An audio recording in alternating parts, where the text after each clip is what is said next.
topic. The top law schools are being taught to ditch the Constitution in favor of critical race theory.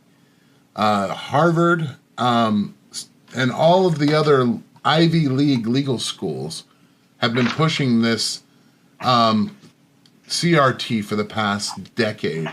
And we've really seen how that has affected our legal system.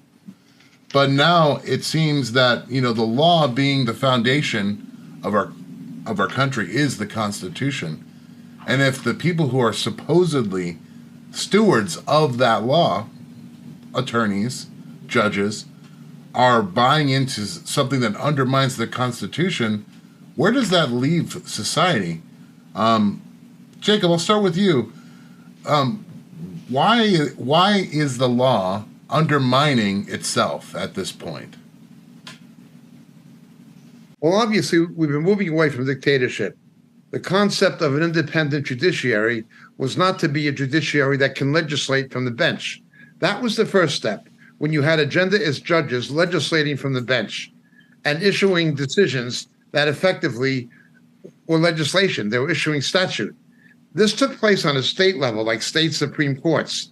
State Supreme Courts ordering state legislatures to rewrite laws and telling them what has to be in it.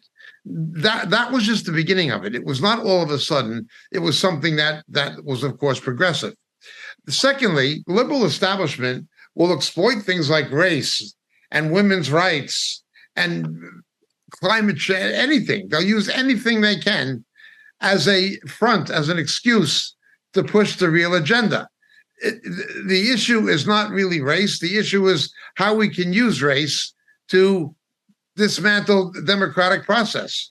That's what is happening. It's obviously not going to benefit minorities or benefit anybody except for the elites that hold the power. But that is essentially what is happening. I believe the battle that we saw in the judiciary with the appointment of judges, like the Kavanaugh hearings, I think that was a constitutional battle, but I think there was a spiritual battle on back of it. You had enemies of the Constitution, enemies of justice, enemies of rule by law instead of rule by political correctness. People like Feinstein, just a wicked old woman, and that Hirona, that senator from Hawaii, that a woman has a right to be believed. The man is guilty if he's accused by a woman simply because the woman has a right to be believed. Just a wicked woman who ought to die in federal prison. She's an enemy of the Constitution. You have actual enemies of the Constitution in Congress and Senate, but you also have them in the courts themselves, and you have them, of course, in the most prestigious of law schools. That is what is happening. It is just part and parcel of the de-democratization of the Western world because it is turned against biblical principles and against the God who gave the freedom. Man's laws are no longer based on God's laws, and freedom does not come from God, it comes from government. That is the mentality of it, and that is essentially what is transpiring. But it is in no way peculiar to the United States. It is even more so in other countries, particularly, most notoriously, Canada.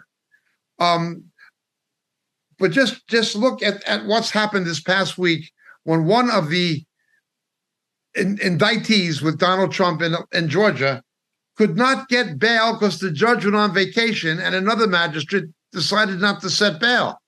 Now, by state law, within 24 hours, he has a right to bail, but they just decided for political reasons not to give it to him. It means nothing. It just means nothing. You have the FBI acting like a criminal organization, which it is. The FBI has no more integrity than any other organized criminal organization anymore. They've acted criminally against the Constitution. This is essentially what is happening. So, yes, it is definitely in Yale law and Harvard law. That is true. That is absolutely true. But that is simply one manifestation of a cancer that goes much deeper in both the legislature and the judiciary and the media. David, do you have any further comments on the CRT introduced into legal to our legal schools and how it's undermining the Constitution? Well, ever since Rules for Radicals came in back in my day as a teenager, it's been a downward spiral for our republic. And the no longer do we teach civil government in schools, but we're teaching these obscene theories to cripple people's minds about one of the best government systems that there's ever been. And so the downward slide is probably irreversible now because, like you said, they've been teaching this for 10 years, and now we've got on top of this DEI and also the ESG. All these things are affecting every part of our life. And it's all meant to spiral us down to a feudal system.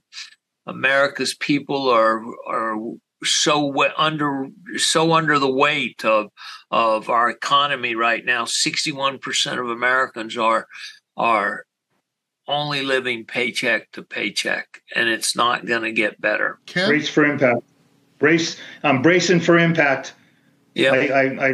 I saw things that, 5 years ago, 10 years ago, didn't really think much of it. Now it's just, the last 3-4 years has been insanely accelerated.